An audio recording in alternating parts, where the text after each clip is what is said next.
Mom said, "Don't bring your kids, they're too loud for Christmas." My daughter whispered, "Grandma hates us?" I smiled, "No honey, Grandma forgot who feeds her." I texted, "Understood." They kept sharing photos of the table I paid for, not knowing what surprise awaits them. 3 weeks before Christmas, my mom called me, not to check in, not to ask how the kids were doing, but to tell me flat out not to bring them this year. She said they were too loud, too wild. She didn't want them running around, interrupting conversations, grabbing things, asking questions, making a mess. Said it's just too much. She wanted a peaceful, adult-only Christmas this year. A mature atmosphere. I didn't say anything at first. I just let her keep talking like she hadn't just insulted my children, her only grandchildren, to my face. Like she forgot who kept that entire holiday alive the past 5 years. So I reminded her. I reminded her who booked the private chef, who paid the decorator, who ordered the custom-made dining table and matching chairs she loved to show off on Instagram, who covers the catering, the gifts, the booze, the cleaning crew, who made Christmas happen after my dad's money dried up. He brushed it off, told me not to take it personally, said she just wanted one Christmas that wasn't chaotic. I glanced over while I was on the phone. My daughter was in the living room with her little brother, sorting ornaments by color, humming. She wasn't doing anything wrong. She was just being a kid. After I hung up, she asked if she did something bad. I told her no.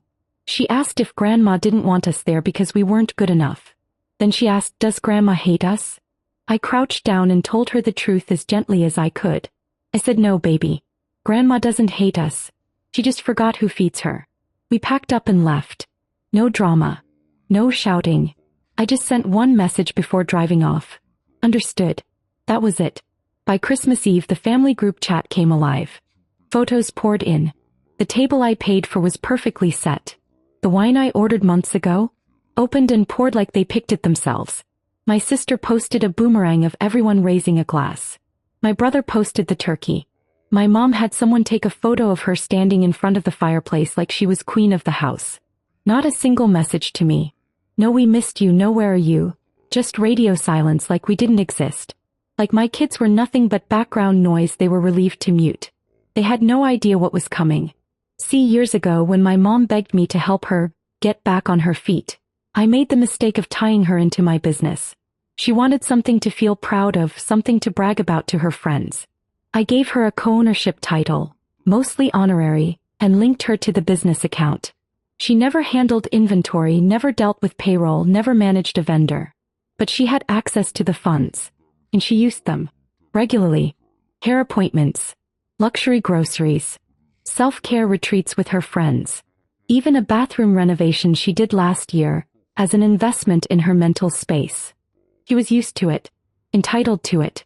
What she didn't know was that I'd had enough. The moment she told me not to bring my kids, the moment my daughter stood in front of me asking if her grandmother hated her, something switched in me. So I met with my lawyer. And while they were laughing over that dinner, that table, those candles I paid for, my mother's phone was sitting on silent, just waiting to buzz with a notification she never saw coming. The business account was empty. Completely legally emptied. Transferred. Closed. And she didn't even know yet. Dinner had already started by the time her phone lit up. I wasn't there obviously, but I knew exactly when it would happen. I'd scheduled the transfer for 6:15 p.m., right when the main course would be served, when everyone would be settled around that expensive table, laughing and sipping wine I paid for. She always kept her phone next to her plate, like she was waiting for someone important to call. I imagined the moment clearly, her seeing the notification pop up on her lock screen. Joint business account. $0 available balance. I pictured her frowning, unlocking it, refreshing. Then refreshing again. I imagined the silence as the numbers didn't change. The way her smile probably dropped. The confusion on her face turning to panic as she scrolled through the activity. Dozens of scheduled payments canceled. Auto payments denied. Access revoked. And then the yelling. She must have stood up right there at the table because my brother's girlfriend sent a photo to the family chat 10 minutes later. No caption, just the kitchen in the background and my mom nowhere in sight. Right after that, the chat went dead. At 6:31, my phone started ringing. It was her. Then my dad. Then her again. Then my sister. Then her again. I didn't pick up. Then came the text. What did you do? Call me now. This isn't funny, Judy. You had to know, right? We're in the middle of Christmas dinner. You're ruining everything. I'll fix this, just call me. Don't do this to your father. I turned off my phone and went back to watching a movie with my kids. We had ordered Chinese food. My daughter was curled up next to me, passing me fortune cookies like it was our new holiday tradition.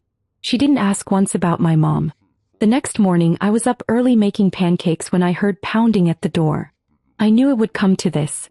I opened it and there they were, my parents. My mom looked like she hadn't slept. My dad didn't say a word at first.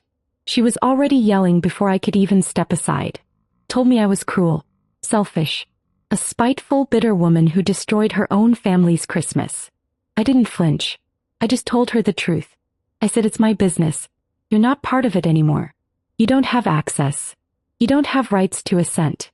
From now on you'll have to work for yourselves. She slapped me, right across the face. My daughter saw it from the stairs. Then my mom screamed something I'll never forget. You'll regret this, Judy. I swear to God you will regret this. But I didn't regret it. Not for a second. My dad tried to calm her down, but she stormed off. He just stood there in the doorway for a few seconds looking like he wanted to say something. But he didn't. He followed her back to the car. They drove off. By New Year's the silence was deafening. No more texts. No calls. No pictures in the group chat. My parents didn't even try to reach out again after showing up at my house. They went quiet, too quiet for a family that thrives on appearances. That's when I knew things were unraveling behind closed doors. The business account they depended on wasn't just convenience. It was their lifeline. Turns out my mom had been using that account for everything. Not just spa days and grocery deliveries. She had linked it to the mortgage, the property taxes, even her credit card payments. My dad never paid attention to any of it. He thought the money was coming from the business doing well. It was. But it was doing well because I was running it. Once I pulled out, the entire system collapsed. By mid-January, I started getting emails from vendors asking why they hadn't been paid. My mom had apparently tried to continue placing orders using her old credentials. They were all declined. Staff she'd promised bonuses to were quitting. The storefront was empty. She couldn't even log into the back-end system. I'd locked everything down. Legally. Permanently. It wasn't theft.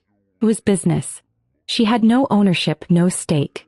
Her name was there for optics. The contract said it all, and I had them in a drawer signed and sealed. Then the rumors started trickling in.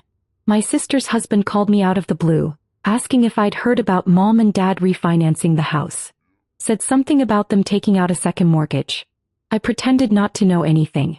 Just listened. Let him fill in the gaps. Apparently they were scrambling. Creditors were calling. One of Dad's friends mentioned he'd tried to sell a classic car he swore he'd never touch. My mom had canceled her country club membership. Quietly. No announcement. It was all falling apart. And still, no apology. Not even an acknowledgement. I wasn't surprised. My mother is the type who would rather starve in silence than admit she made a mistake. But I kept waiting for my dad.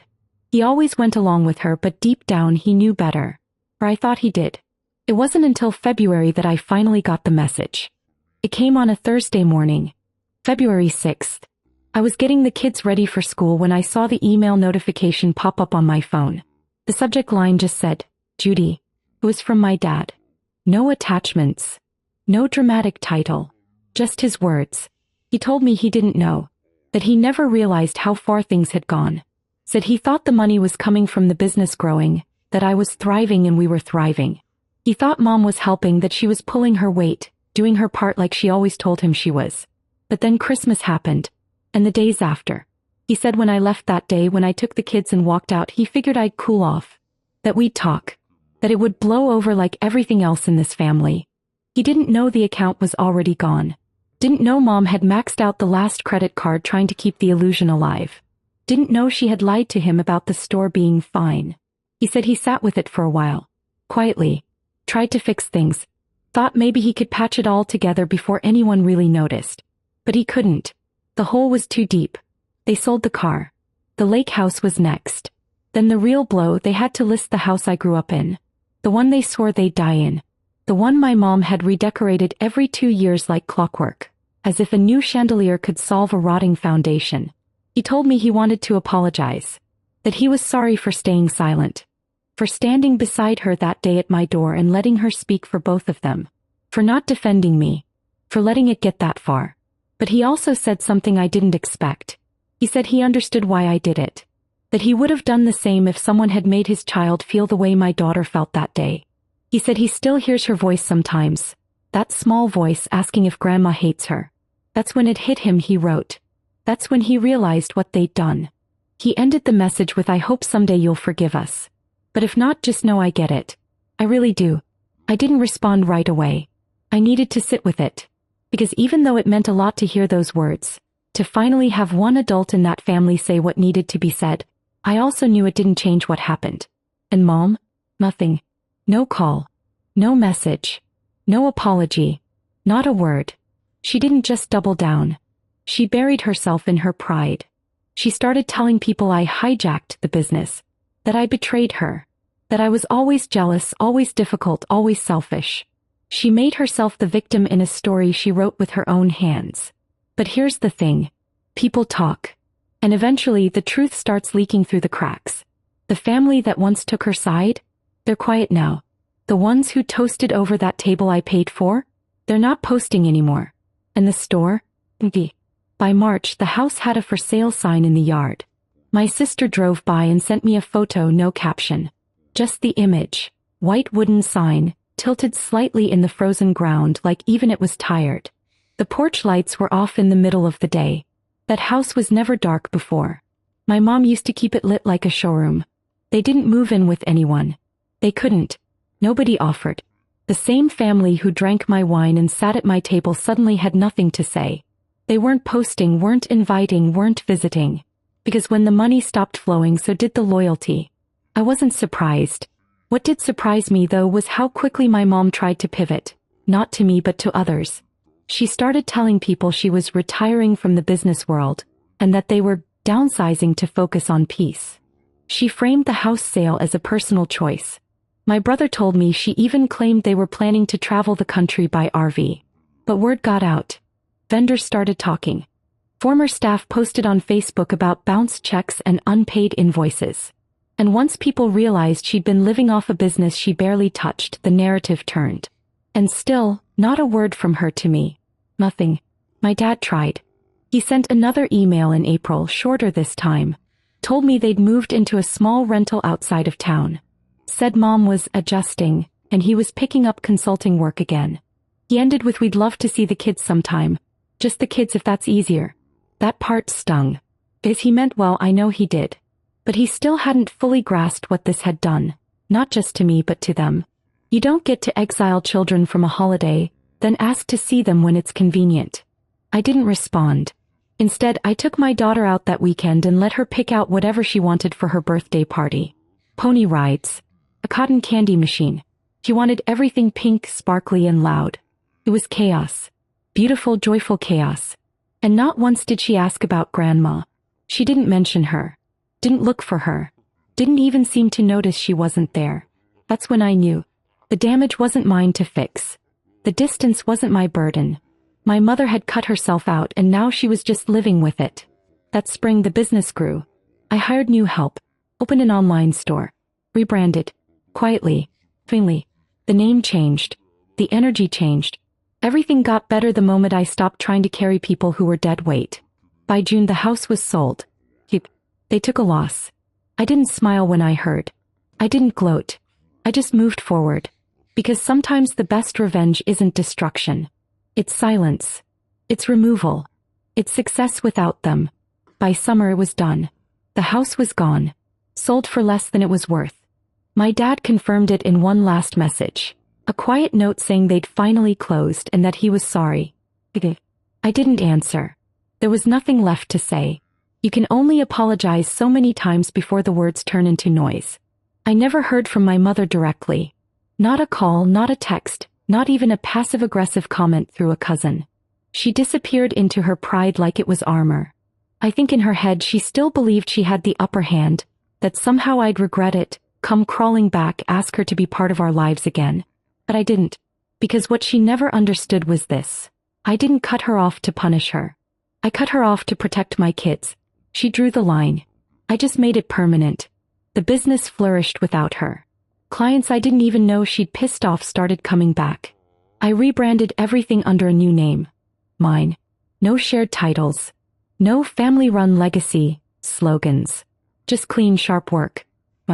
By August we had our best quarter yet. And then, in September, my dad reached out one last time. He asked if he could take the kids for ice cream. Alone. I told him yes. Because unlike my mother, he admitted his part. He stepped back when I asked and didn't force himself where he wasn't welcome. I trusted him to sit with them, answer their questions honestly if they came, and to let them have a good day without wait. They came back smiling, sticky with chocolate and sprinkles. My daughter had a new keychain. My son had a comic book. They didn't say much about the visit and I didn't press. But later that night my daughter asked if Grandpa was sad.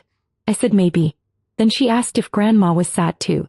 I told her I didn't know. And I didn't. Because she never said a word. Not after the slap. Not after the downfall. Not even after her husband reached out again and again, trying to rebuild what little could be saved. And so we kept living. My kids grew. Our home stayed warm, loud, full of music and mess. The kind of chaos my mother would have hated. I started sleeping better. I stopped checking the family group chat because no one used it anymore. The group had splintered, naturally.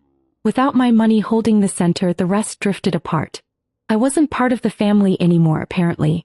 But I was free.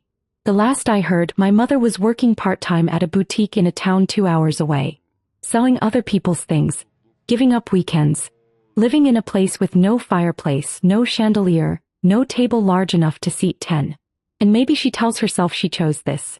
That she downsized by choice. That her daughter betrayed her, turned cold, cut her out. But I didn't.